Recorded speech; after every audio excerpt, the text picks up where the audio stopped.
여러분 안녕하십니까. 안전조알 미스터리입니다. 반갑습니다. 네, 마지막 진실의 방입니다. 자, 그러면 오늘은 제 채널에 오시는 분들이 가장 궁금해 하시는 것, 재활뿐만이 아니라 그냥 평소에도 이 원심성 수축이 어떻게 정적 스트레칭을 대신할 수 있는지 그런 근거를 한번 제시해 보도록 하겠습니다. 자, 모르는 분들을 위해서 원심성 수축에 대해서 다시 한번 설명을 드리겠습니다. 자, 이 웨이트를 제 쪽으로 끌어당길 때 이두근은 수축을 하고 이렇게 내릴 때 이두근은 늘어납니다. 근육이 짧아지는 걸 구심성 수축이라고 하고, 이제 근육이 늘어나는 거를 원심성 수축이라고 합니다. 근육이 늘어나면서 힘을 내는 거죠. 자, 그래서 우리가 스트레칭을 하는 이유는 보통 두 가지죠. 부상 방지, 그리고 가동 범위를 늘리는 것. 그리고 거기에 더해서 우리 몸의 기능적인 측면에서 두 가지 운동을 한번 살펴보겠습니다. 자, 그러면 부상 방지의 관점에서 한번 보겠습니다. 자, 이 논문은 햄스트링 영상에서 언급된 논문들인데 8,000명이 넘는 선수들을 햄스트링 원심성 운동을 시켰더니 햄스트링 부상이 50% 감소했다고 합니다. 자, 단 하나의 운동이 부상 확률을 50% 낮췄다는 것은 엄청난 결과예요. 그래서 원심성 운동의 부상 방지 효과는 완전히 검증이 됐다고 볼 수 있겠죠. 그런데 스트레칭의 부상 방지 효과는 거의 전무하거나 오히려 과한 스트레칭은 부상 방지 위험을 일시적으로 높인다는 연구 결과가 있습니다. 자, 저는 이러한 차이를 만들어낼 수 있는 이유는 단 한 가지밖에 없다고 생각합니다.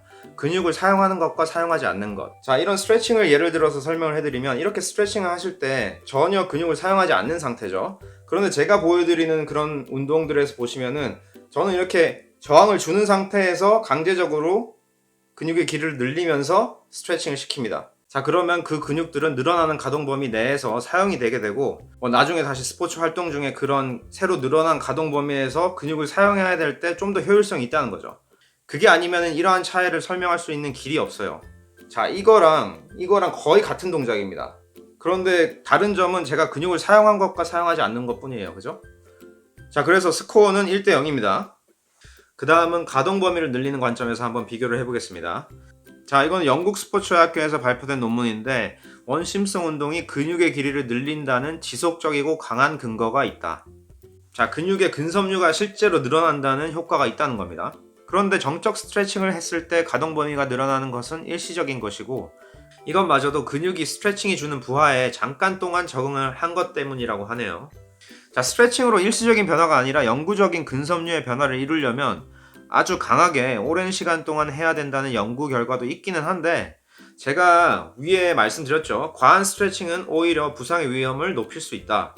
자, 그리고 여기에 더해서 제 채널에서 수차례 계속적으로 언급되고 있는 뼈에 의한 힘줄의 압박에 대해서 다시 한번 설명을 드리겠습니다. 자, 저번 영상에 나왔던 어깨 충돌 증후군을 예로 다시 한번 살펴보겠습니다. 자, 이 덤벨이 위팔뼈라고 할게요. 그리고 그 위에 극상근이 붙죠. 자, 그래서 많은 분들이 팔을 이렇게 들어 올릴 때 견봉이라고 하는 그 뼈 밑에 이런 식으로 상완골이 부딪히면서 이제 파열이 생기고 점액낭도 이렇게 인플레메이션이 생기고 그렇게 하는 걸로 알고 계시는데, 많은 연구에서 실제로 파열은 이 밑에 이 밑부분, 이 근육의 윗부분이 아니라 밑부분에 많이 발생을 한다고 해요. 자, 그렇기 때문에 저번 영상에서 말씀드렸다시피 이 견봉이라는 뼈를 깎아내더라도 힘줄의 기능을 회복시켜가지고 뼈에 의한 마찰을 좀 줄이지 않으면은 소용이 없다는 거예요. 어깨뿐만이 아니라 팔꿈치 뼈, 여기도 그렇고 테니스 엘보, 골퍼스 엘보, 그리고 뒤꿈치 뼈에 이제 아킬레스 건, 거기도 그렇고, 이렇게 튀어나온 뼈에 건염에 힘줄에 문제가 잘 생기는 이유는 이런 컴프레시브 로딩, 건이 스트레칭 되면서 뼈에 걸리는 그런 로딩이 있기 때문에 그렇다고 저는 보고 있습니다. 그렇기 때문에 이런 잠재적인 리스크를 가지고 해야 할 만큼 큰 효과가 없다는 거예요. 가동 범위를 늘리는 데 있어서. 그리고 엄청 오래 강하게 해야 되는 거고. 그래서 스코어는 2대 0이라고 봅니다, 저는. 자, 그리고 이제 세 번째가 제가 생각하는 가장 중요한 이유인데, 정적 스트레칭은 우리 몸이 기능하는 데 있어서 전혀 그런 필요하지 않은 그런 동작이에요. 자, 생각해 보세요. 일상생활이나 스포츠 활동에서 관절을 이렇게 최대 가동 범위까지 꺾어서 30초 동안 가만히 있는 그런 동작을 하나요? 안 하죠. 그죠? 그런데 원심성 수축은 우리가 이렇게 가만히 앉아있을 때도 하고 있습니다. 무슨 말이냐? 자, 아까 어깨 얘기를 했었는데 이 팔에 무게가 있죠. 그리고 중력이 있습니다. 팔의 무게는 중력에 의해서 하방 압력을 받고 있어요. 그런데 그걸 잡아주는 거는 회전근개죠. 1차적으로. 그래서 회전근개는 이렇게 떨어지는 장력, 늘어나는 장력에 의해서 항상 수축을 하고 있어야 됩니다. 원심성 컨트롤이 항상 되고 있어야 되는 거예요. 자, 그 상태에서 팔을 이렇게 앞뒤로 움직인다. 그러면은 이렇게 스윙하면서 팔을 스윙하는 동작에서 걸리는 가속도까지 다 컨트롤 해야 되는 겁니다. 뭐 회전근개뿐만이 아니라 승모근, 삼각근 다 그런 식으로 원심성으로 움직여야 되는 거예요. 자, 그렇기 때문에 제가 원심성 운동이 우리 몸의 기능에 최적화된 운동이라고 말씀을 드리는 겁니다. 그리고 제 채널에서 보여드리는 원심성 운동들은 보통 원심성 운동이랑은 조금 더 달라요. 좀 더 부하가 많이 걸리는 원심성 운동들입니다. 자, 아까 말씀드린 이두근을 예로 들면 이런 식으로 당겼다가 내릴 때 근육이 늘어나면서 힘을 낸다고 그랬죠. 자, 그런데 제가 이두근 영상에서 보여드린 동작은 이런 식으로 팔을 당기면서 다른 팔로 밀어주는 거예요. 제가 이렇게 수축하려고 하는 그런 근육에 강제적인 부하를 더 주는 거예요. 강제적으로 근육의 길이를 늘리는 거죠. 힘의 방향이 다른 거죠. 제가 보여드린 동작은 이런 식으로 팔을 당겼고 웨이트를 하면서 원심성 운동을 하는 거는 스스로 이렇게 밑으로 내렸습니다. 그죠?